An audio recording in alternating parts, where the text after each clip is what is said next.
system. Asif, you're in Tooting. What would you like to say, sir? Yeah, hi there. Yes, hi. Did you nod off? Yeah. Well, that's rude. Thing is, right, you know what, I don't know what comes out your mouth. Honestly, most of the time it's utter nonsense. Anyway, go on, give me an example of where hatred or violence is preaching one single mosque. You know, the thing is, right, it's actually the opposite way around, in fact. Because as a Muslim, I condemn what happened in Iraq and Afghanistan. Like a lot of Muslims, like a lot of non-Muslims actually marched in the streets. But hardly any mosque would ever speak against what happened in Iraq, what happened in Afghanistan. It's actually the opposite way around. So I don't know where you get your facts from. Most of your facts are based on utter rubbish anyway. I mean, let me give you an example. Let's take Asim Qureshi, right? They asked Asim Qureshi, what did you think about the guy who, the Rigby killer? And he said, I thought he was a nice guy, etc. When I met him, every single person was on his case. And then they asked a white non-Muslim person, what did you think about that guy who ran down those people on the Westminster Bridge? And he said, when I met him or I knew him as his colleague or his friend, he said, I knew him as a nice person. No one said a word against him. But Asim Qureshi, because he's a Muslim and he's representing Cage, everyone was on his case. All he said was, I thought the Rigby guy, when I met him, or from I knew him, he seemed like a nice guy. Oh, hold on a minute then. Asif, you're going to have to press the stop button in your head for a second, because I am going to talk. You carry on. Yes, you carry on. That's very kind. You do get, like, wound up like a little spinning top, and then it's very hard to interject, Asif, if I may point that out. There's some feedback for you. But if you say that when someone met the killer of Lee Rigby, they said when they knew him, he was a nice guy, do you not see how that might inflame tensions rather? Oh, right, okay. Then why didn't he... Question. No, you need an answer to the question. No, I don't want another question in return. I want an answer, Asif. It's called Q&A for a reason. Hold on. No, I won't hold on, because you haven't answered my question, Asif. You've got one last chance. Asif, I've given you one last chance, sweetie, to answer my question. Do you think it's okay to call... Because you can't debate with me, you have to bring out these answers. I'll never debate with you. You couldn't even debate me for 2 minutes. I'm asking you. Okay, so if I met someone... I'll answer your question. If I met someone today... If I met someone today and you ask me, you met somebody, for example... Yes, we got the point, Asif, carry on. Yes, you don't need to repeat things 18 times, just the once is fine. Yes, crack on. No. Yes, let me answer your question. And I said to you that when I met him, he seemed like a nice person, and that's it. That's my conversation in it, because that was when I met... Why would you say... Asif, okay, that is not answering my question. That is not returning to me. What do you think people will think if you describe the killer of Lee Rigby as a nice guy? And I can tell you one thing, Asif, for the record.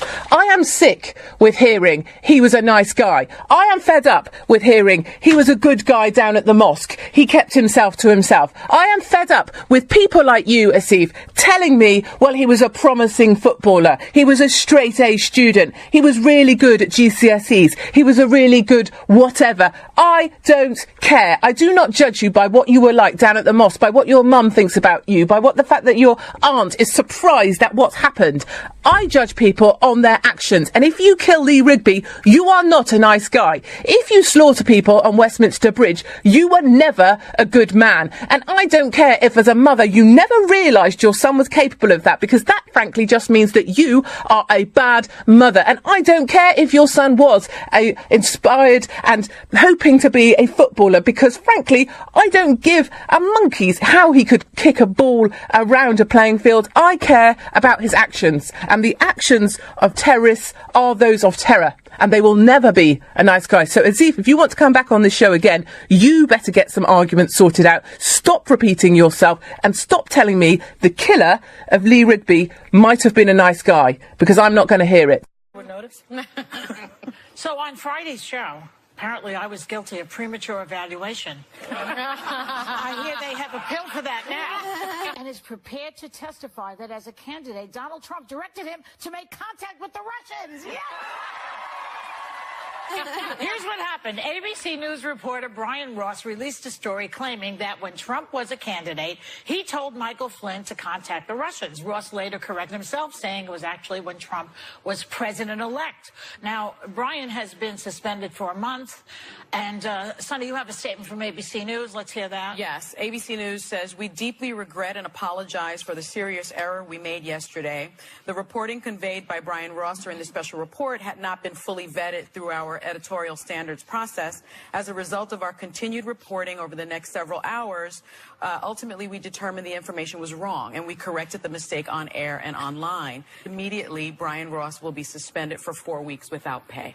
Okay, that's ABC's statement. Brian Ross has released a statement also on Sunday. He said, my job is to hold people accountable, and that's what I agree with, being held accountable myself. And that's why I agree with being held accountable myself. So he has basically, I mean, I would say that this is people are slamming this as fake news. To me, it's a mistake. It's not, he didn't deliberately put out a false piece of information. Yeah. He made an error. What do you girls think? He goes to jail, he goes to jail, he goes to jail.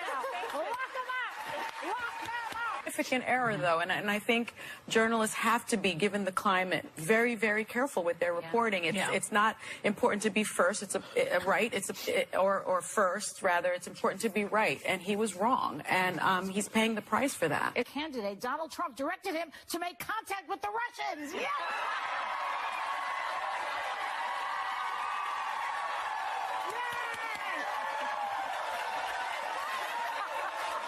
The climate right now with the president administration, sometimes he has a bit of a precarious relationship with facts, and we hold him to what he would describe as hyperbole or exaggeration. So with that said, it's almost like if journalists normally get 2 sources, they should have 3 sources now, because I think otherwise it feeds into a narrative of calling it fake news. Although I know we said in the meeting, I do think fake news is the intention. It's putting out a story with the intention to mislead. I think this was a big mistake. Well, look, I think it's a learning moment for all of us and for America.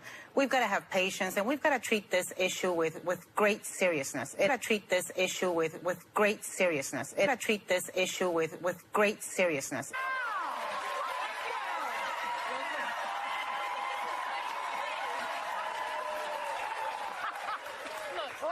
Beginning to look a lot like Christmas, and it's beginning to look a lot like collusion. Yeah.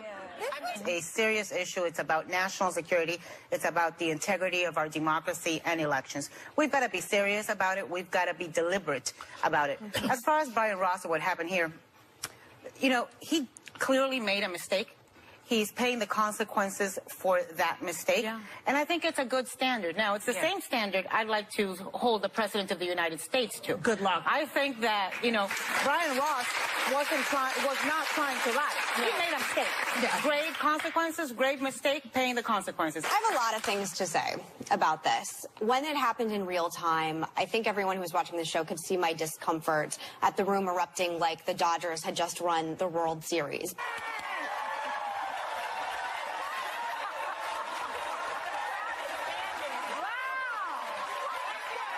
Erupting like the Dodgers had just won the World Series, because I do think holding people to both standards. I remember when Obama was in office, Rush Limbaugh saying, I want my president to fail, and coming out and saying, I could never get behind that, because if our president fails, it means America fails. Search and destroy mission had begun. I'm not talking about search and destroy, but I've been listening to Barack Obama for a year and a half.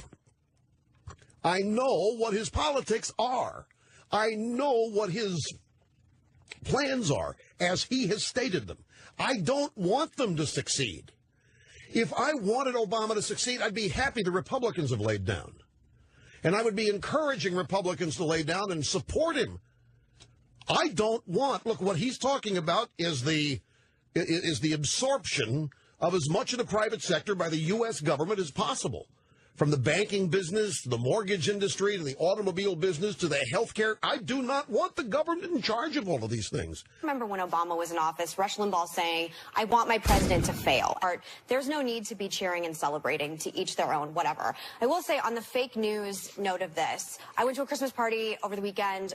It's no secret, most of my friends are in conservative media. I feel a lot like I'm an astronaut from a different planet, come here to try and explain both worlds to each other. That's how different I feel on this show sometimes. And I will say that Fake news and what we did on Friday, that's what I was being accused of being a part of. And I don't want to sit on a show where I feel like we're giving fake news or reacting irresponsibly, because the cut and short of it is, no matter what happens, and by the way, I think this is far from over, but we should take the information that we have and take it in time and explain it to people, because having one piece of information, which ended up being fake news, in my opinion, it doesn't mean that an impeachment trial will start this evening. Do you believe that Brian Ross deliberately did that and put it out as fake news? I don't think it was deliberate, but I think it was fake news. But that's what fake news means. The Dow dropped 350 points after it happened. There are real-life ramifications. That might have had something to do with Flynn and Mueller. But I'm just 350 points after it happened. There are real-life ramifications. That might have had something to do with Flynn and Mueller. But I'm just saying, but it was fake news, and then the Dow dropped. There are real-life ramifications to this. I think Let me just say one more thing. 71% of Alabama voters don't believe that they don't believe the news about Roy Moore being a child molester, no matter how many people have come out to say it. That is a complete and total distrust and lack of responsibility on the media's part. Let me tell you. No, they distrust the women. That has nothing to do with the media. No, they distrust the media's take on this. They think that the liberal media. They just report what the women say. But there's such a distrust in our journalists right now that they don't believe what they're saying, because when on election day, the day after, you have a bunch of people going on TV demanding impeachment the day after, you think, and I feel this way, that there is a liberal bias that doesn't matter what happens, that you just want to take down Trump no matter what happens and no matter what happens to the country. Look, I think Megan is right. There's a bunch of double standards. But I'll tell you what one of the double standards I feel is. I think that if Hillary Clinton had done half of what Donald Trump has already done under a Republican Congress, the impeachment papers would already be That's true. I also think that, look, we've got to be very careful and really thoughtful about the difference between fake news, real journalism. Here, Brian Ross made a mistake.